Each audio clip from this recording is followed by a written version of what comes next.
My name is Epsiba Beulah. Before I was a Hindu girl doing a lot of idol worship, and I was like a completely a traditional girl, like accepting what father says, what the elder says, and I was used to respect all those things. And after coming to the Lord, and I stopped the tradition. I completely stopped the tradition, and I just entered into the love and compassion of the Lord. My parents arranged for the marriage, and it was like a 2 months gap from the arrangement to the marriage. And immediately after marriage, like he said, like I don't like you. I just want to leave, and he left. Even I was pleading him, I was begging him, and I was asking him to come back, but it never happened. If he is not going to come to me, I want to die. That if he is going to be separated from me, I should die. The day I was about to kill myself, I was watching a TV channel, and immediately she started like, here one girl is crying. You have been separated with your husband and you are planning to die now, but you are not going to do that. Immediately I called to one of my Christian friends, and she shared with me the gospel. On the spot, I accepted Lord as my Savior. The next moment, I felt free from the burdens, and all kind of thoughts and everything left me. Praise Lord అండి. దేవునికి మహిమ కలుగును గాక. ప్రార్థన చేసుకుందాం. పరిశుద్ధ గొప్ప దేవానికి స్తోత్రం, స్తుతి, మహిమ, ఘనత, ప్రభావం చెల్లించుకుంటున్నాం. నైనా ఈ సమయంలో తను ఉన్న పాటను మీ పాస్ అనేది వచ్చుటకు మీరు మాకు ఇచ్చిన గొప్ప ధన్యతకే వందనాలు అయ్యా. గత కొన్ని రోజులుగా దావీదు చరిత్రను మేము ధ్యానిస్తుండగా ఈరోజు ప్రభానైనా ఇంకొక అంశమునైనా తన దావీదు అలాగే తను చేసిన పాపము గురించి మేము ప్రభా ధ్యానిస్తూ ఆలోచన చేస్తుండగా మాలో ఏ పాపం ఉందో మేము సరి చేసుకోవడానికి మాకు కృపను దయచేయమని వేడుకుంటూ యేసుక్రీస్తు నామములో ఈ ప్రార్థనతో వేడుకుంటూ పొందుకుంటున్నాము తండ్రి, ఆమేన్. ప్రైజ్ లార్డ్ అండి. దేవునికి మహిమ కలుగును గాక. మరి ఈరోజు దేవాది దేవుడు మళ్ళీ మనకిస్తున్న అంశం ఏంటంటే 1 సామ్యుయేలు 11వ అధ్యాయంలోకి వెళ్ళి మరి దావీదు అలాగే తన యొక్క పాపము అలాగే రికన్సిలేషన్, అంటే సిన్ అండ్ రికన్సిలేషన్, దావీదు యొక్క పాపము అలాగే తను పాపం ఒప్పుకొని దేవుని వైపు తిరుగుట. ఆ రకంగా దేవాది దేవుడు ఇక్కడ ఎలాంటి మాట ఇస్తున్నాడు అంటే ఇప్పటి వరకు మనం ధ్యానించడానికి సహాయం చేశాడు. ఎలాంటి తెలుసా అండి, దావీదు గురించిన మంచి మాటలు, మంచివి గత మరి 9 భాగాలుగానండి. అంటే గతంలో ఇంకెన్నో వచనాలు మనం దావీదు గురించి 100 మెసేజ్లనే చెప్పుకోవచ్చు. అయితే 9 ధ్యానాలు మరి కంటిన్యూస్గా చేసుకున్నప్పుడు దావీదు గురించి మెంచేనండి. కానీ ఇప్పుడు చూస్తే దావీదు గురించి తను చేసిన ఒక పొరపాటుని గురించి ధ్యానించబోతున్నామండి. మనం దాన్ని బట్టి మనం దావీదుని అసహించుకోవడానికి లేదు, కానీ దావీదు కూడా ఒక సామాన్యమైన మనిషే, దేవుడికి హృదయానుసారుడిగా పిలువబడిన వ్యక్తి. అయినను పాపం చేసి ఉన్నాడు. ఎలా చేశాడు, ఎందుకు చేశాడు అనే దాని గురించి మనం ధ్యానిస్తూ అలాగే మరి ఏ రకంగా ఒప్పుకున్నాడు అనే దాని గురించి కూడా మనము ఇక్కడ మరి నేర్చుకుందామండి. 1 సామ్యుయేలు 11వ అధ్యాయం అండి. అక్కడ చూసినప్పుడు అది వసంతకాలం అటండి, and it is the time of spring in the year. మరి తను యుద్ధానికి వెళ్ళాల్సిన వాడు. మరి క్లియర్గా మొత్తం వచనాలని ఆ అధ్యాయం అంతా కూడా ధ్యానిస్తూ ఉంటే మనం చెప్పుకోవచ్చండి, ఆయన మొదటిగా యుద్ధానికి వెళ్ళాల్సిన వాడనమాట. ఆ సమయంలో ఎక్కడికి యుద్ధం అంటే రబ్బా అనే పట్టణానికి మరి యుద్ధానికి వెళ్ళాలి. మరి తన సైన్యం అంతా వెళ్ళిపోయారు, కానీ తను మాత్రం ఎందుకో మరి కారణం ఏదైనానో, మరి యుద్ధ వీరుడే, టైంలో యుద్ధానికి వెళ్ళేవాడే, కానీ ఆ రోజు ఎందుకు వెళ్ళలేదో మనకు తెలియదు. కానీ ఒక పూట మరి ఇంట్లో ఉండి మరి తను మంచం మీదకి వెళ్ళేసి, అంటే మరి పడుకొని లేసి ఒకనొక సమయంలో ఆయన ఏం చేస్తున్నాడంటే మేడ మీద అటు ఇటు తిరుగుతుండగా అనుకోని రీతిగా మరి బత్సబా అనే ఒక స్త్రీని స్నానం చేస్తుండగా చూడడం అనేది జరిగిందంట. వెంటనే తన హృదయము మరి తన వైపు ఆకర్షించబడ్డం. మరి బైబిల్ ఏం చెప్తుందంటే మరి అందంగా ఉన్న స్త్రీ అని చెప్పేసి, తనకి ఎంతో మంది భార్యలు ఉన్నారు, అయినా కూడా మరి తను అయ్యో నేను అనుకోకుండా చూశాను అని చెప్పేసి, దేవుడికి ఇష్టం లేదా అని చెప్పేసి దూరం తప్పుకొని వెళ్ళిపోవాల్సిందే, కానీ ఆశా నిగ్రహం లేకనో మరి ఏ రకంగానో మరి ఆ సమయంలో తను పాపంలోకి పడిపోయాడు. వెంటనే ఆ అమ్మాయి గురించి ఆరా తీశాడండి. స్త్రీ ఎవరో అని కనుక్కున్నప్పుడు ఉరియా యొక్క మరి భార్య అని తను తెలుసుకుని మరి వెంటనే ఆమెను నా దగ్గరికి పంపించమని మనుషులను పంపిస్తాడండి. ఆమె భయముతోనో మరి ఏం చేయలేని పరిస్థితిలో, తనకి తెలియదు కారణం ఏదైనానో, మరి రాజు పిలిచాడు కాబట్టి వెళ్ళవలసి వచ్చింది. వెళ్ళినప్పుడు మరి అక్కడ దావీదు తనతో పాపం చేసినట్టుగా బైబిల్ చెప్తుందండి. పాపం చేసి అక్కడతో వదిలేసినా కానీ ఏమయ్యేది కాదు. కానీ మరి కొన్ని రోజుల తర్వాత అనుకోని రీతిగా, ఎందుకంటే ఇక్కడ ఉరియా అనే వ్యక్తి లేడండి, యుద్ధానికి వెళ్ళాడు, అక్కడ తన భర్త లేడు కాబట్టి ఆ సమయంలో మరి కొన్ని రోజుల పాటు కొన్ని నెలల పాటు మరి అక్కడ ఏమి జరిగిందంటే యుద్ధము ఒక్కరోజని కాదండి, ఆయన ఆ సమయంలో యుద్ధానికి వెళ్ళలేని మాట నిజమే, కానీ ఇక్కడ వీరు ఈ దావీదు పాపం చేసిన తర్వాత కొన్ని రోజుల తర్వాత, అంటే మేబీ 1-2 months తర్వాత, మరి అంతే కదండి, మరి ఒక స్త్రీ తన గర్భవతి అని తెలియాలంటే కనీసం 1 నెల 2 నెలలు ఆగాలి. కాబట్టి మరి కొన్ని రోజుల తర్వాత ఇక్కడ ఆ స్త్రీ వచ్చి చెబుతుంది, అయ్యా నీ వలన నేను మరి గర్భవతిని అయ్యాను అని చెప్తుంది. వెంటనే దావీదుకి ఏం చేయాలో అర్థం కాని పరిస్థితి. ఉరియా అయితే మరి అక్కడికి వెళ్ళిపోయాడు, అప్పటికి యుద్ధానికి వెళ్ళిపోయాడు. ఈ ఉరియాని ఏం చేయాలో తెలియట్లేదు, ఈమెను ఏం చేయాలో తెలియట్లేదు. తన పాపం బయటపడుతుంది కాబట్టి ఇప్పుడు ఆ స్త్రీ నువ్వు ఎవరి వల్ల గర్భవతి అయ్యావని అందరూ ప్రశ్నించినప్పుడు నా పేరు బయటకు వస్తుందని ఏం చేయాలో తెలియక మరి యుద్ధంలో ఉన్న ఉరియా ఎక్కడున్నాడు, ఎలా ఉన్నాడు అని తన సైనాధిపతితో కనుక్కొని అతనిని ముందు పెట్టమని, జాగ్రత్తగా వినండి, తనని ముందు పెట్టండి, ముందు పెడితే చచ్చిపోతాడు, తను చచ్చిపోతే నా వే క్లియర్ అయిపోతుంది. అంటే ఏ ఉద్దేశం ఉందనేది ఇక్కడ నేను మాట్లాడలేను, కానీ తను ఏంటంటే ఇంకా ఉరియా ఉండకూడదు, ఉరియా ఉంటే నాకు ఏమవుతుంది అంటే నా పరువు పోతుందో లేకపోతే అందరికీ తెలుస్తుంది అనుకొని ఏం చేస్తున్నాడంటే ఉరియాని ఎట్లయినా చంపేయాలని తలంపుతో అక్కడ సైనాధిపతికి ఆజ్ఞ ఇవ్వడం జరిగింది. మరి ఆ రీతిగానే మరి ఏమవుతుంది అంటే అనుకోకుండా ఉరియా మరి ఎందుకు ఇక్కడికి వస్తాడో, ఇక్కడికి కూడా వస్తాడండి. అంటే ముందుగా వచ్చేస్తాడు అనుకోకుండా, ఏదో పని మీదనో లేకపోతే ఏదైనా సమాచారం తీసుకురావడానికి వస్తే, నువ్వు వచ్చావు కదా ఇంకా రెస్ట్ తీసుకొని భార్య దగ్గరికి వెళ్ళు, నీ ఇంట్లో మంచి సేద తీరు అంటే అతను ఎంత గొప్పవాడంటే, ఎంత మంచి అంటే ఈ రాజుల తర్వాత రాజు దగ్గర మరి ఒక సేనాధిపతిగా మరి మంచి శ్రేష్టమైన పోస్టులో ఉన్నవాడేం కాదండి. కాకపోతే తను యుద్ధానికి సంబంధించిన ఒక సామాన్య సీదా ఒక సైనికుడే. మరి యథార్థంగా అయ్యా నా వాళ్ళంతా అక్కడ ప్రాణాలన్నీ అరచేతిలో పెట్టుకొని వారు యుద్ధం చేస్తుండగా నేను వెళ్ళి నా భార్యతో నేను ఉండలేను ప్రభా, నేను ఆ సుఖాలు నేను ఇప్పుడు అనుభవించే సమయం కాదు అని చెప్పేసి నేను వచ్చిన పని ముగించుకొని నేను వెళ్ళిపోతానని చెప్పేసి రాత్రంతా కూడా ఆరు బయటనే పడుకొని మరి వెళ్ళిపోతాడు. అప్పుడు సరే నువ్వు ఇట్లా వెళ్ళిపోతున్నావు కదా అని తన చేతనే ఒక లెటర్ రాపిస్తాడండి. ఎవరికి తెలుసా అండి? మరి అక్కడున్న సైనాధిపతికి. అంటే ఇక్కడ ఉరియా ఎంత నమ్మకమైన వాడంటే నిజంగా మరి ఏం లెటర్లో ఏముందని కూడా తీసి చూడండి, చక్కగా వెళ్ళి అతనికి అప్పచెప్తాడు. తన మరణానికి సంబంధించిన వాంగ్మూలం తనే తీసుకెళ్ళిపోతాడనమాట. నిజంగానే అప్పుడు ఆ తర్వాత మరి రాజు ఆజ్ఞకి లోబడి ఆ సైనాధిపతి ఏం చేస్తాడంటే ఉరియాని ముందుగా పెట్టడం, మరి శత్రువులు వచ్చి ఉరియాని చంపేయడం అనేది జరిగిపోతుంది. సో యుద్ధంలో తను చనిపోతాడు. తర్వాత మరి ఇక్కడ ఏం జరుగుతుందంటే మరి తను బాధపడుతుంది. ఎవరు? బెత్సబా గురించి కొంచెంసేపు ధ్యానించవచ్చండి. కావాలంటే మీరు నా యూట్యూబ్లో అంటే glorious grace and truth ministries house of prayer అనే యూట్యూబ్లో బెత్సబా గురించి కొన్ని సంవత్సరాల కిందట అండి మరి నేను చెప్పడం జరిగింది తన గురించి. అలాగే ఇప్పుడు కూడా మరి కొన్ని ధ్యానిద్దాము. అయితే ఇప్పుడు దావీదు వైపు నుండి మనం ధ్యానిస్తున్నాం కాబట్టి ఇక్కడ బెత్సబాకి మరి తన భర్త చనిపోయాడని తెలిసిన వెంటనే తను కూడా మరి అంగలార్చి వేదన పడిన తర్వాత మరి అక్కడ ఏం జరిగింది అంటే మరి దావీదుకి తెలుసు కదండి మరి ఆ స్త్రీ మరి గర్భవతి అని తెలుసు కాబట్టి మరి 9 మాసాలు నిండారుగా మోయడానికి మరి ఆ సమయంలో తనకి అవకాశం కూడా వచ్చింది. మరి అబార్షన్ అట్లాంటిది ఏం లేవు కాబట్టి ఆ రోజులలో. అయితే ఈ లోపల ఒక సంఘటన జరిగిందండి. By the time of the delivery అంటే ఆ బిడ్డ పుట్టే లోపలే అంటే దావీదికి బెత్సబాకి మరి ఆ పాపపు సంతానం అంటే పాపం వలన కలిగిన సంతానము పుట్టబోయే లోపలే మరి దేవాది దేవుడు మరి దావీదుతో మాట్లాడడానికి మరి నాతాను ప్రవక్తను పంపించేస్తాడు. నాతాను ప్రవక్త ఎవరు?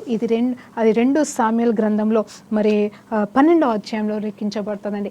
అక్కడ ఏమని ఉంటుందంటే నాతాను వెళ్ళి మరి రాజా అనేక విషయం చెప్తాను, ఇలాంటి వాడికి ఎలాంటి శిక్ష వేద్దాం అనుకుంటున్నావు అని చెప్పేసి దేవుని దగ్గర నుండి వచ్చిన ప్రవక్తగా నిలబడి చెప్తా ఉంటాడు.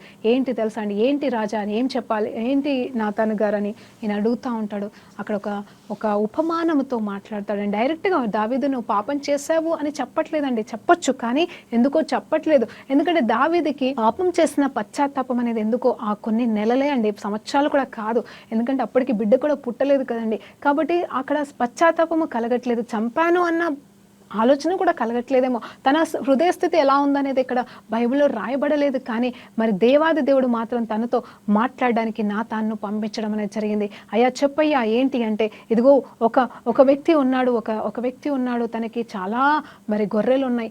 అయినా సరే తన గొర్రెని కాదనుకొని తన గొర్రెల్లోకి వెళ్ళి మరి ఒక గొర్రెని కోసి మరి బిందుకి మరి ఇవ్వాల్సిన వ్యక్తి తనకంటే తక్కువ స్థాయిలో ఉన్న మరి ఒక గొర్రె పిల్ల ఉన్న ఒక వ్యక్తిని, ఒక బీద వ్యక్తి దగ్గరికి వెళ్ళి మరి తన ఆ గొర్రెని తీసుకొని తన మరి ఆ ఫంక్షన్లో కానీ లేకపోతే ఆ భోజన భోజనానికి కానీ సిద్ధపరచడం అనేది జరిగింది. ఇతను ఎలాంటి వాడు అంటే ఒక గొర్రె పిల్లనే కలిగిన వాడు, అతనికి 100 గొర్రెల పిల్లలున్నాయి, కానీ ఈ గొర్రె పిల్ల చక్కగా మరి తన దగ్గర పెరుగుతూ ఉంది. అలాంటి గొర్రె పిల్లని మరి తను కాపాడుకుంటూ కాచుకుంటూ తనకున్నంతలో తను తృప్తి పడుతూ బతుకుతుంటుండగా ఆ గొర్రె పిల్లని ధనవంతుడైన వాడు మరి 100 కలిగిన వాడు తీసుకొని వెళ్ళిపోయి సంహరించేసి వారి ఫంక్షన్లో ఆహారంగా అన్నట్టుగా, అంటే నేను అర్థమయ్యే రీతిగా చెప్తున్నానండి, వాక్యం తీసి చదవట్లేదు. సో ఆ రీతిగా మరి అది చేసిన ఆ వ్యక్తికి ఏమి తీర్పిస్తావు రాజా నువ్వు అని డైరెక్ట్గా నాతాను దావీదుని అడిగితే వెంటనే అలాంటి వాడిని నరికి చంపేసేయాల్సిందే, ఒకే దినమున తనకు కలిగిన సమస్తాన్ని నాశనం చేయాల్సిందే అని చెప్తా ఉంటాడు. వెంటనే నాతాను ప్రవక్త మరి ఆత్మచేత నింపబడిన వాడి ఒక మాట అంటే అది ఎవరో కాదు రాజా, నువ్వు చేసిన పాపము, నువ్వు కేవలం పాపం మాత్రమే కాదు ఉరియాను కూడా చంపేశావు కాబట్టి అని చెప్పేసి అక్కడ వెంటనే మరి నాతాను ప్రవక్త తన పాపాన్ని తన ఎదుట మరి పెట్టినప్పుడు అయ్యా అని, అంటే నువ్వు నా పాపాన్ని ధిక్కరిస్తావా, నా తప్పుల్ని చూపిస్తావా అని సౌలులాగా మరి సమూయేలు ఎదుట మరి ఏదో మాట్లాడినట్టుగా చేయలేదు. కానీ దావీదు వెంటనే సాగిలపడి అయ్యా పొరపాటు అయిపోయింది అయ్యా, క్షమించయ్యా, నేనేం చేయగలను, నేను అవును నా వల్ల పొరపాటు జరిగింది అని చెప్పేసి క్షమాపణ కోరుకుంటా ఉంటాడు. అప్పుడు దేవాది దేవుడు మరి నాతాన్ ద్వారా మాట్లాడుతున్న కొన్ని మాటలు మనం ఇప్పుడు ధ్యానిద్దామండి. అంటే ఇవన్నీ కూడా మరి జరిగిన సంఘటనలే. అలాగే ఇంకొన్ని మాటలు మనం ధ్యానిద్దాం. 2 సామ్యుయేలు గ్రంథం 12వ అధ్యాయం. నీవు యెహోవా మాటను తృణీకరించి ఆయన దృష్టికి చెడుతనము చేసితివి ఏమి, హిత్తీయుడగు ఉరియాను కత్తి చేత చంపించి అతని భార్యను నీకు భార్యగా అగునట్లు నీవు పట్టుకొని ఉన్నావు, హమోనీయుల చేత నీవు అతన్ని చంపించితివి కదా, నీవు నన్ను లక్ష్యము చేయక హిత్తీయుడగు ఉరియా భార్యను నీకు భార్యగా అగునట్లు తీసుకొనినందున నీ ఇంటి వారికి సదాకాలం యుద్ధము కలుగును. చూడండి శాపం చూడ ఏ రూపంలో వస్తుందో, నీ ఇంటి వారికి అని చెప్తున్నాడు ఇక్కడ, నీ ఇంటి వారికి సదాకాలం యుద్ధము. ఎందుకంటే ఆ ఇంటికి నువ్వు తప్పు చేసావు, ఆ ఇంటికి నువ్వు పాపం చేసావు కాబట్టి, ఆ ఇంటి విషయంలో నువ్వు జోక్యం కల్పించుకొని పాపం చేసావు కాబట్టి, అతని భార్యను నువ్వు తెచ్చుకున్నావు కాబట్టి నీ ఇంట్లో గొడవలు జరుగుతాయి అని చెప్పేసి దేవుడు మాట్లాడుతున్నాడు. నా మాట ఆలకించము, యెహోవానగు నేను సెలవిచ్చినదేమనగా నీ ఇంటి వారి మూలముగానే నేను నీకు అపాయము పుట్టింతును. చూడండి, నీ ఇంటి వారి మూలంగానే నీకు అపాయము పుట్టింతును,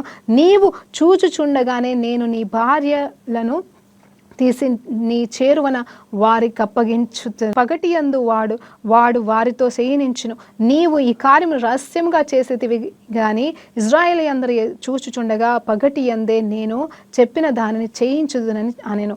నేను పాపము చేతినని వెంటనే దావీదు ఒప్పుకున్నాడు. చూడండి, దావీదుకి శిక్ష చూపిస్తున్నాడు దేవుడు, వినిపిస్తున్నాడు. ఇదిగో నువ్వు చేసిన తప్పును బట్టి ఆ స్త్రీని నువ్వు భార్యగా తెచ్చుకున్నావు, నువ్వు చేసిన తప్పు మాత్రమే కాదు, ఉరియాను చంపడం వల్ల ఆయన భార్య నువ్వు భార్యగా తెచ్చుకున్నావు, నీ ఇంట్లోనే గొడవలు పుట్టిస్తాను, నీ ఇంటిని నాశనం చేస్తాను, నీ ఇంటి వారి వలనే నీకు నాశనము కలగజేస్తానని శపిస్తున్నాడండి. ఎవరండి? దేవాది దేవుడే శపిస్తున్నాడు. ఎవరిని?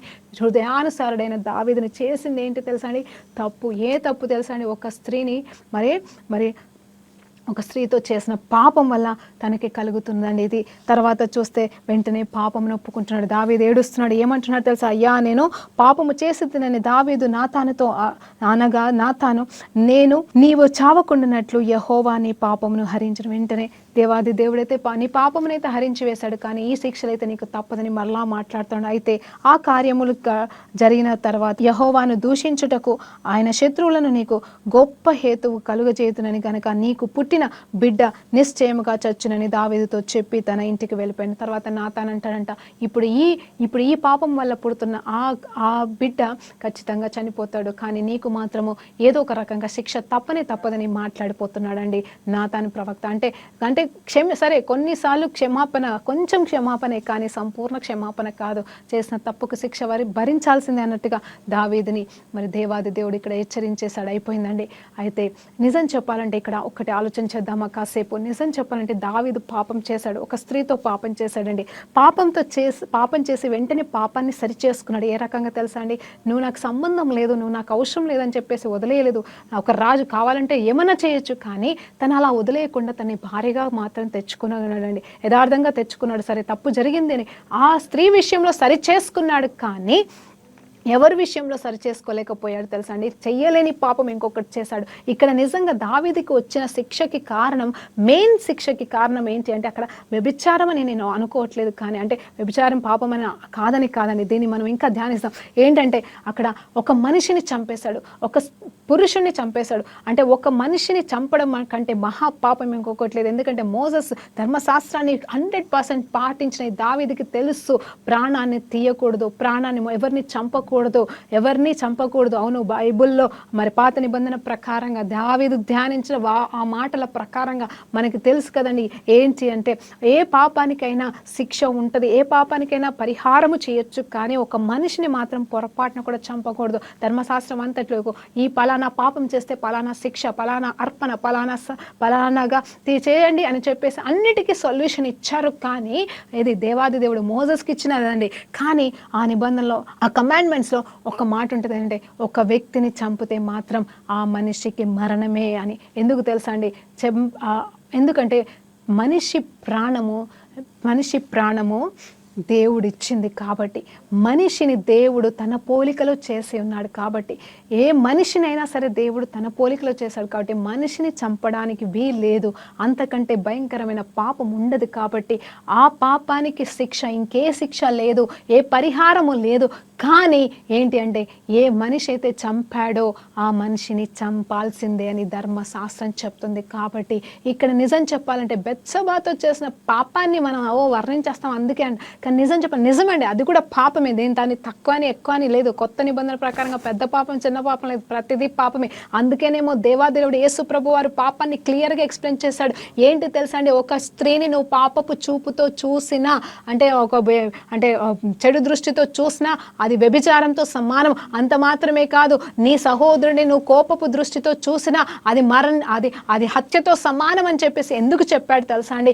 కొత్త నిబంధనలో మరి ఆ మాటలు పలికిన యేసు ప్రభు ఎందుకు పలికాడు అని ఆలోచన చేస్తే, ఇక్కడ దావీదు లాంటి గొప్పవాడే, ఉన్నతుడే, శ్రేష్టమైన వాడే, ఏ పాపము లేని వాడే, అందరిని క్షమించగలిగిన వాడే, ఎన్ని పరీక్షలు పాస్ అయిన వాడే, ఎన్ని సంవత్సరాలు ఎలాంటి మలినము లేకుండా పాపం లేకుండా బ్రతికిన వాడే, తను ఒక సామాన్య మనిషి అని చెప్పేసి ఒక స్త్రీని చూసిన వెంటనే మోహములోకి పడిపోయాడు. కాబట్టి అందుకే దేవాది దేవుడు మన ఆ ధర్మశాస్త్రానికి సంబంధించిన ఇంకా కఠినంగా పాపాన్ని వర్ణించాడు. ఎందుకంటే జస్ట్ చూస్తేనే పాపం చూస్తే పాపం కాదన్నట్టుగా చేస్తేనే పాపం అనుకున్నాము, కానీ ఇప్పుడు చూస్తే కూడా పాపమే అని చెప్పేసి దేవుడు వర్ణించాడు. ఎందుకంటే మేబీ దావీదు కూడా పడిపోయాడు కాబట్టి ఎంత బాధపడ్డాడో దావీదుని బట్టి దేవాది దేవుడు. కానీ అక్కడ సొల్యూషన్ అయితే ఏంటంటే, మరి నిజం చెప్పాలంటే దానికి అంటే అలా చేస్తే అంటే పెళ్లి చేసుకున్నాడు కాబట్టి సొల్యూషన్ దొరికిందేమో, కానీ అక్కడ ఉరియాని చంపడానికి మాత్రం ఇంకా సొల్యూషన్ లేదండి. ఎందుకంటే పాత నిబంధన కాలంలో ఉన్నారు. అందుకే నాతాన్ ప్రవక్తను వెంటనే పంపించేశాడు. ఇప్పుడు నీకు ఏంటి తెలుసా శిక్ష? You have to die.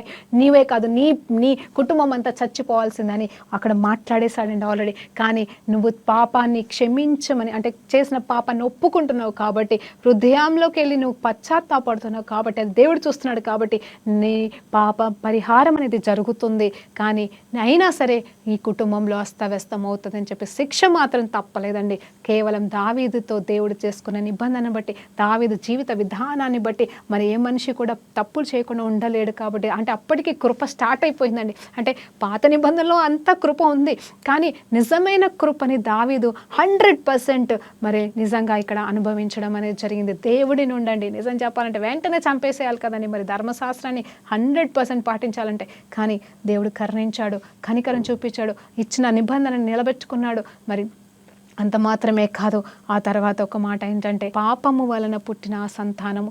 ఎందుకంటే ఇంకా నువ్వు నీ భార్యనే కావచ్చు, తన భర్త చనిపోయాడు కాబట్టి ఒక విధవరాలని నువ్వు భార్యగా చేసుకోవడం తప్పులేదు. కానీ తన భర్తగా ఉన్నప్పుడు జాగ్రత్తగా, తను భర్త ఉన్నప్పుడు చేసిన పాపం వల్ల, అంటే అది వ్యభిచారంలో కన్నా బిడ్డ కాబట్టి ఆ బిడ్డని నేను ఇంకా బిడ్డని తీసుకుంటానని చెప్పేసి ఈ బిడ్డని దేవుడు తీసుకోవడం అనేది జరిగింది. నిజంగానే ఆ తర్వాత 9 నెలలు అయిన తర్వాత ఆ బిడ్డని కనడం, ఆ బిడ్డ అంట చూస్తే బైబిల్లో చూస్తే ఆ 12వ అధ్యాయం 20 వచనాల్లో చూసినప్పుడు ఏముంటుంది తెలుసా అండి, 7వ బాబు పుట్టి 7వ దినమున మరణించడం అనేది జరిగిందంట.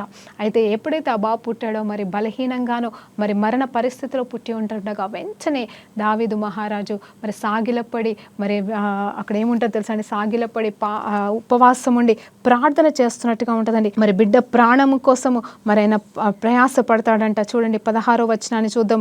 యెహోవా ఉరియా భార్య దావీదునకు కనిన బిడ్డను మొత్తినందున అది బహు జబ్బు పడెను. దావీదు ఉపవాసం ఉండి లోపలికి పోయి రాత్రి అంతయు నేల మీద ఉండి బిడ్డ కొరకు దేవుని బతిమలాడగా ఇంటిలో ఉన్న వారందరూ కూడా లేచి అతన్ని చూసి అతని విషయంలో బాధపడుతూ ఉంటారంట. అయ్యో ఈయన బిడ్డ కోసం ఎంత బాధపడుతున్నాను, వెళ్ళి దగ్గరికి వెళ్ళడానికి కూడా భయపడుతూ ఉంటారు. కానీ అతను మాత్రం ఏంటంటే సాగిలపడి రాత్రంతయు కూడా దేవుని సన్నిధిలో మొరపెడుతున్నాడంట. ఏమని తెలుసా, నా బిడ్డను బ్రతికించు. చూడండి, నా బిడ్డ అని ఒప్పుకుంటున్నాడు, పాపం చేశాడు సరే, కానీ నా బిడ్డ అని ఒప్పుకుంటున్నాడు, తన భార్యగా తెచ్చుకున్నాడు. అందుని బట్టి కూడా దేవునికి స్తోత్రం, కనీసం సరి చేసుకోవడానికి ప్రయాసపడుతున్నాడు. అయితే దేవుడు మాత్రం ఆ బిడ్డను ఉంచలేదు, చంపేయాలని చూస్తున్నాడు. కాబట్టి అయితే మరి ప్రార్థన అయితే చేస్తున్నాడు, దేవుడు నా ప్రార్థన వినకపోతాడా అని చెప్పేసి. కానీ 7వ దినమున మరి ఆ బిడ్డని దేవుడు తీసుకోవడం అంటే చంపేయడం అనేది జరిగిందంట.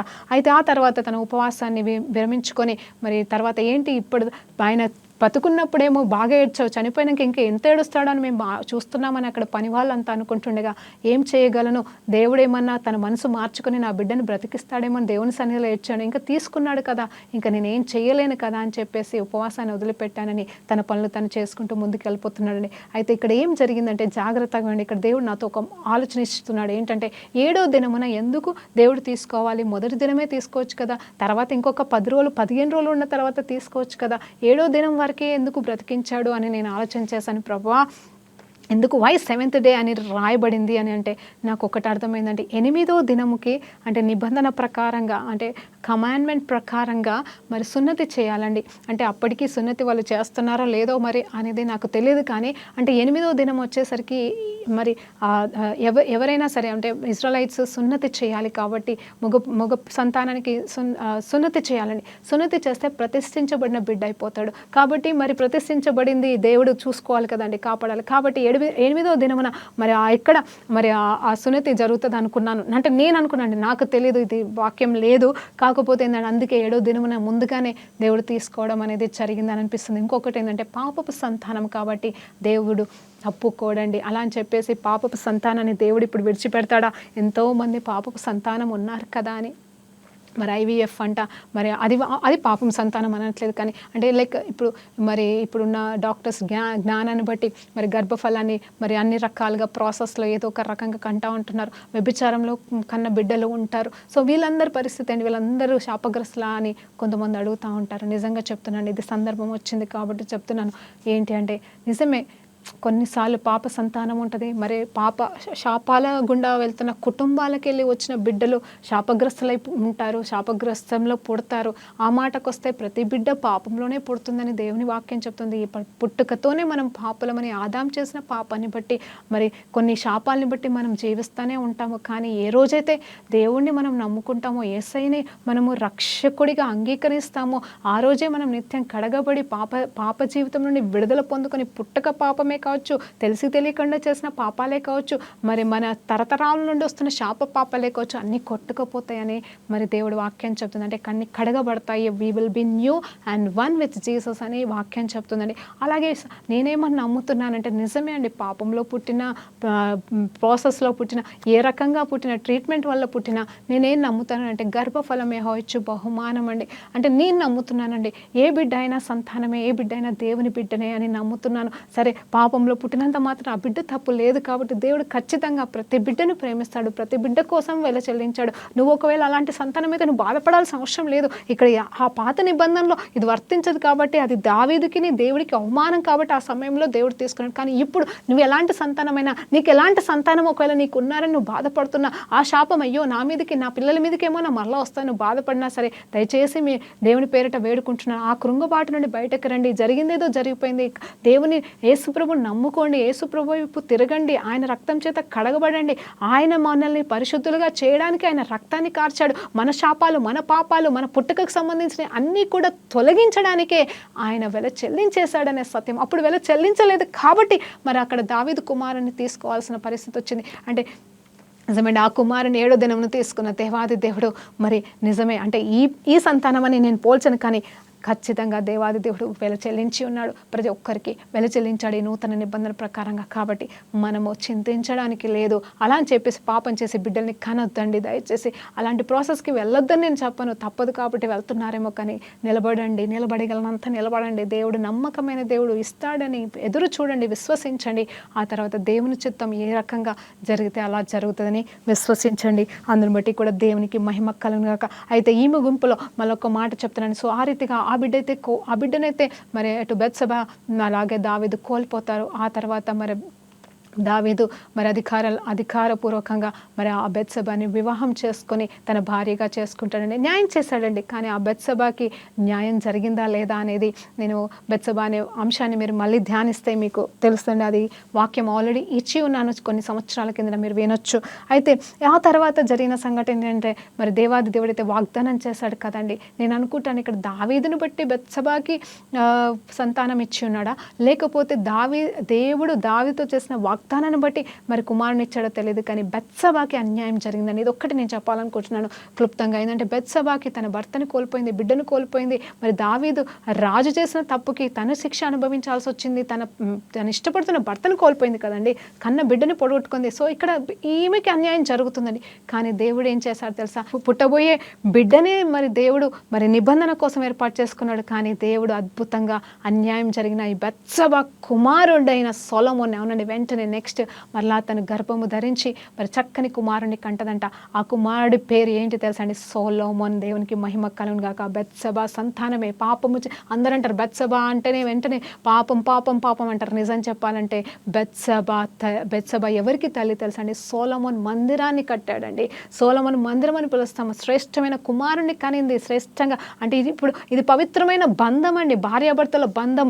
ఒక విధవరాలు భర్తని మళ్ళీ పెళ్లి చేసుకుంటే అది పవిత్రం అయిపోతున్న వివాహము. కాబట్టి మరి అక్కడ జరిగింది దేవుడిచ్చిన సంతానం వాగ్దాన పుత్రుడు మరి బెత్షెబకే ఇచ్చి ఉన్నాడండి. అందరిని బట్టి నిజంగా దేవునికి మహిమ కలుగుగాక. దేవుడు ఎవరిని, ఏ స్త్రీని, ఏ పురుషుని, ఎవరిని కూడా దేవుడు విడిచిపెట్టాడు. శిక్షించాల్సిన పరిస్థితులు శిక్షిస్తాడు, న్యాయం చేయాల్సిన పరిస్థితులు న్యాయం చేసి తీరుతాడు. ఒకవేళ నీకు అలాంటి అన్యాయం జరిగిందేమో, దేవుడు బెత్షెబకి న్యాయం చేసిన దేవుడు నీకు కూడా న్యాయం చేస్తాడు. ఇదిగో దావీదుని క్షమించిన దేవుడు నిన్ను కూడా క్షమిస్తాడని ఈరోజు జ్ఞాపకం చేస్తున్న తర్వాత అదే నాతాను ప్రవక్త వచ్చి చూడండి, ఏ నాతాను ప్రవక్త అయితే శపించిపోయాడో అంటే దేవుణ్ణి బట్టి దేవుని చెప్పినట్టుగా చేశాడో అదే నాతాను ఈ కుమారుడు పుట్టిన మరుక్షణమే సొలొమోన్ పుట్టిన అంటే ఈ కుమారుడు పుట్టిన మరుక్షణమే వచ్చి సొలొమోన్ అన్న నామకరణం అలాగే ఎదిథ్య అంటండి.